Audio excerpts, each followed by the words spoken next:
Now what I'm going to show you here is my new grease that I'm using, and today I'm going to use this, it's a food grade synthetic. It's a calcium sulfonate grease from Petro Canada. Just happens to be a grease I have a lot of, and but it's good for this application, this FG2. It's an NLGI2. It's a synthetic base oil. It's got a 220 ISO grade base oil to it. And like I said, the calcium sulfonate thickener.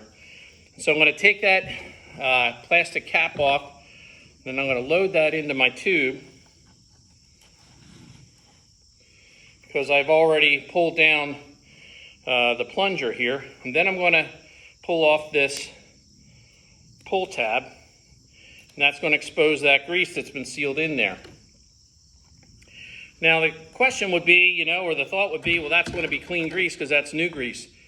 But I think from the world of oil lubrication, we've kind of disputed that whole assertion that clean oil, new oil is clean oil. Well, guess what? Not all new grease is clean grease. And I'm actually going to talk about that a little bit this week on how we can test greases and figure out how clean they are, even when they're new and in the original tube. But notice what I did here. I'm storing this in a Ziploc bag. I'm keeping those tubes. They're all the same. I'm also storing them with that black cap facing up so that they don't leak out.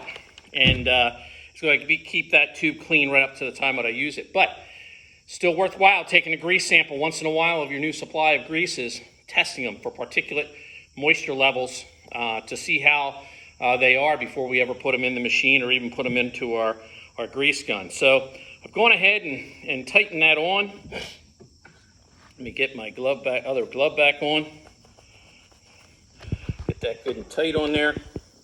Sometimes it's hard to get a good grip because the grease being everywhere. But then I'm going to move this back into position. Now I've got that spring load that's pumping this up. But now I'm going to have to do a bleed operation here. If I want to get that grease out of there, I'm going to have to get the right wrench here and loosen that up.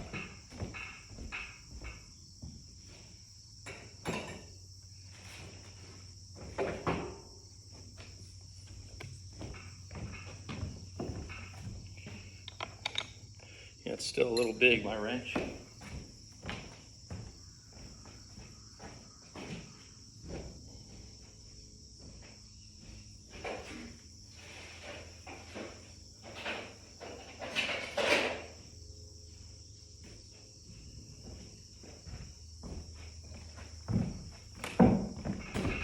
So we just have a square head plug here, so I can just take an adjustable wrench on that, loosen that up.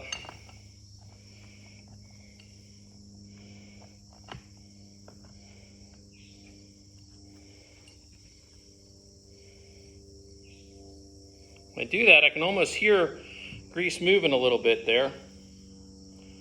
Wanting to push air out. And there it comes.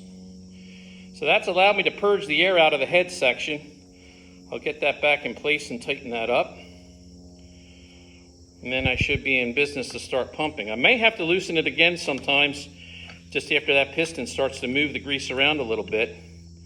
So it won't go super tight till I know I have good grease pumping out here. I'm going to snug that in. And then into my rag here. Here comes my grease, and I'm going to purge that out.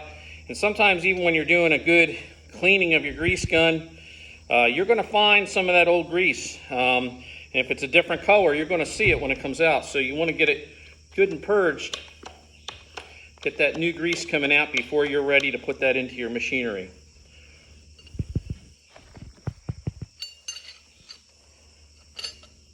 So I'm going to clean my coupler off good here. And then when I pump, there's my calcium sulfonate grease coming out. So I'm now ready to go out with my grease gun, start to grease up my equipment here on the farm.